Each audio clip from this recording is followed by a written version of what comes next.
Continuamos entonces con los ejemplos y ahora pasamos a la división de números enteros. Ya hemos visto una generalidad de lo que es una multiplicación de los números enteros. Vimos o le dimos una revisión a la ley de los signos para la multiplicación y sepan que para la división es exactamente igual, salvo por el tipo de operación, ¿no? Porque aquí era multiplicación, esta es división, pero son exactamente la misma formalidad de la ley. Es decir, si multiplicaban signos iguales, les daba un signo positivo. Si multiplicaban signos diferentes en multiplicación, ¿verdad?, les daba signos negativos. Ahora en división, básicamente es igual, salvo que en vez de decir para multiplicar, vamos a decir para dividir o cuando dividimos. Es decir, cuando dividimos signos iguales, es decir, dividimos más entre más, nos va a dar un signo positivo. Y si dividimos un negativo entre un negativo, nos va a dar un signo positivo nuevamente. ¿Por qué? Porque estamos dividiendo números con el mismo signo. Si dividimos números con signos diferentes, entonces nos va a dar un signo negativo. Eso es todo. Es decir, si divido más entre menos o menos entre más, siempre va a dar negativo. Eso es todo lo que ustedes tienen que saber, ¿verdad? Para que lo puedan recordar. Así que la división luego es algo que ustedes aprendieron muy bien durante la primaria. Así que este curso básicamente este curso tiene como un propósito el que ustedes sepan aplicar la ley de los signos para la división. Y claro está bien, ¿no?, que refuercen un poco los conocimientos de división. Pero realzamos el asunto de la ley de los signos porque es lo que este curso necesita que ustedes puedan manejar, ley de signos. Y se las vuelvo a resumir. Por ejemplo, para la multiplicación. Si multiplicamos signos iguales, nos dan signos positivos. Si multiplicamos signos diferentes, nos dan signos negativos. Si dividimos signos iguales, nos dan signos positivos. Si dividimos signos diferentes, nos dan signos negativos. Así de simple, ¿verdad? Esto es para multiplicación y división, no confundir con la ley de signos para suma y resta, que ya ese es otro tema aparte, ¿no? Pero no quiero mencionarla ahorita para no confundirla. Vamos a división y vamos a hacer nuestro primer ejemplo. Claro, vamos a comenzar con un ejemplo de dos números positivos. Veamos, por ejemplo, 15. 15, vamos a utilizar el símbolo clásico, ¿no? 15 entre 3. ¿Qué tenemos aquí? Dos valores numéricos enteros, claro está, son valores enteros, y ambos tienen signos positivos, ¿ven? Entonces, cuando dividimos signos iguales, yo ya sé que el resultado va a ser positivo, se los acabo de mencionar. Así que dividimos. ¿Por cuánto multiplico 3 para que me dé 15? Según la tabla. Eso es lo que nos preguntamos. ¿Por cuánto multiplico 3 para que me genere un número 15? Fácil, 3 por 5. Entonces, el resultado de la división, eso es 5, ¿no? Porque 3 por 5 o 5 por 3, eso es igual a 15. Y fíjense que 5 es positivo. ¿Por qué? Porque acabo de dividir dos números con signos iguales. Cuando dividimos signos iguales nos dan signos positivos, ¿verdad? O resultados o cocientes positivos. Bien. Veamos ahora un ejemplo con negativos y lo voy a meter en paréntesis para que luego digan, ¿no?, de que se parecen a los valores o los números que aparecen en su libro. Una visión sencilla.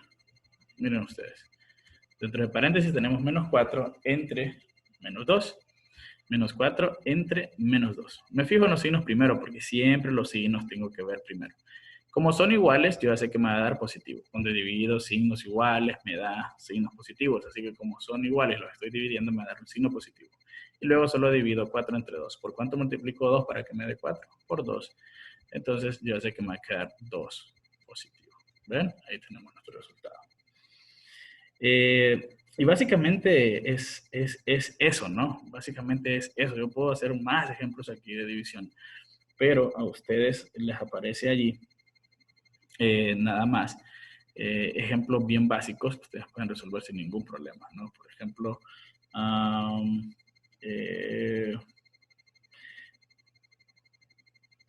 puede ser 60 entre 4. Voy a tomar uno directamente de sus ejemplos del libro. 60 entre 4, quiero ver, ok. Por ejemplo, 60 entre, no aparece con un valor dentro de paréntesis, como les digo, cuando son dos números nada más, no tiene nada de relevancia, ¿verdad? Pero igual vamos a hacerlo parecido como aparecen en su libro, porque esa fue la promesa, que sea muy parecido. Ok, entonces tenemos esto 60 entre 4, ¿no? Entonces, como los dos números tienen signos diferentes, yo ya sé que esto me va a quedar negativo, así de simple. Los dos tienen signos diferentes, 60 es positivo, 4 es negativo. Al dividir signos diferentes nos queda negativo. Y dividimos 60 entre 4. ¿Cuál es la división de 60 entre 4? Bueno, muchos de ustedes hacen lo siguiente. Cuando ya es más grande y ustedes no manejan eso, entonces hacen esto que está aquí. 60, ¿verdad? Entre 4. Algunos lo ven así, yo lo veo de otra forma, ¿verdad? Me enseñaron una forma viejita de dividir, pero usted lo ve así, está bien. Entonces, lo primero, 4 por 1, eso es 4, lo colocan debajo del 6 y luego lo restan, ¿no? 6 menos 4, eso es 2. Me corrijo esto.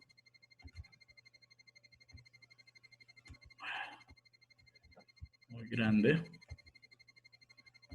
Pero me disculpen. Repito que es muy difícil trabajar con un touchpad.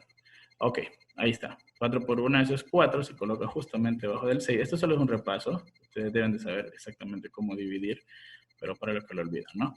Entonces luego ese 4 que multiplicamos aquí lo pusimos justo debajo del 6 y luego lo restamos, ¿no? 6 menos 4 es 2. Y lo que nos queda por resolver es bajar este 0 para que me complemente el número y eso sería 20, ¿no? Y luego divido 4 entre 20. ¿Por cuánto multiplico 4 para que me dé 20? Fácil, por 5. Y digo 4 por 5 es 20. Entonces colocamos 20 aquí abajo para restarlo. Yo sé que esto da 0. ¿Ven? Entonces ya terminé aquí mi división y yo sé que este cociente es mi resultado. Por lo tanto, 60 entre 4 es igual a 15.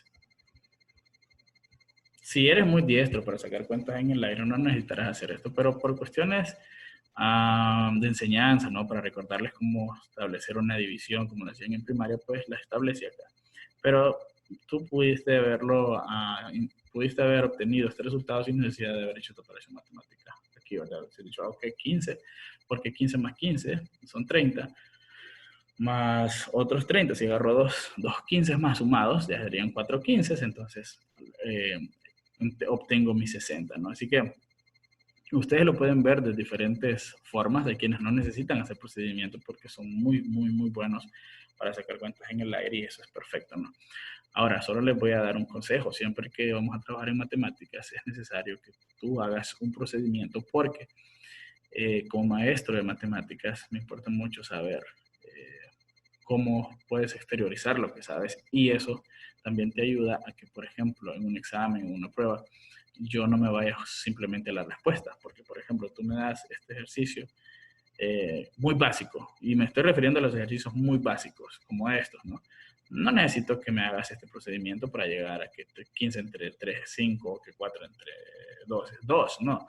Pero para cantidades más grandes, ya que no son tan fáciles de ver a veces, ni de calcular, incluso para un maestro, verlo a simple vista así de rápido, toma su tiempito, necesitaríamos que hicieras un procedimiento, ¿verdad?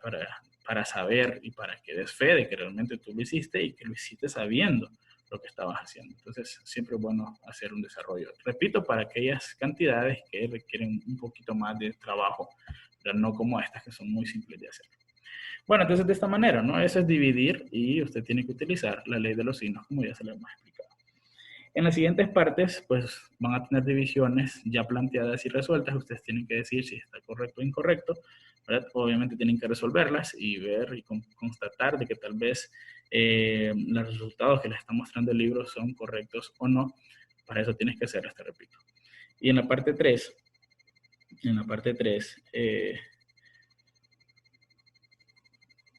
te piden en la parte 3 que identifiques cuáles de las operaciones están ahí son posibles, o mejor dicho, son posibles en el conjunto de los números enteros y cuáles no. Cuando te dicen números enteros es que las divisiones que van a estar planteadas ahí te tienen que dar un número entero, tienes que dividir, pero si empiezas a ver que las divisiones que vas a empezar a resolver ahí te dan decimales, entonces dirás pues que esa no se puede hacer para números enteros, así de simple, ¿no?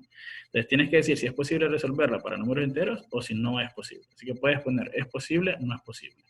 ¿Cuándo vas a poner no es posible? cuando en esa parte 3 agarras una división y empiezas a ver que el resultado te va dando con signos decimales, con números decimales. Pero si te da un número concreto, un número entero, entonces dirás, sí es posible. No es posible cuando les dé decimales, sí es posible cuando no les dé decimales, que sea un número entero. Eso es lo que vas a decirme ahí nada más. ¿Es posible o no es posible? Bien, y el último es un problema de división, ¿verdad? Tienes que analizarlo un poco. Pídele ayuda a tu papá, a tu mamá, para que te pueda ayudar a establecer por lo menos el planteamiento operativo de la división, de cómo quedaría, para que puedas dar un resultado. Bien, en general esto es lo que van a resolver. Espero que sea de mucha ayuda para ustedes. Cualquier comentario o sugerencia me lo pueden hacer y estamos para atenderles. Un placer a cada uno de ustedes. Nos veremos en la próxima. Que el Señor los bendiga a cada uno.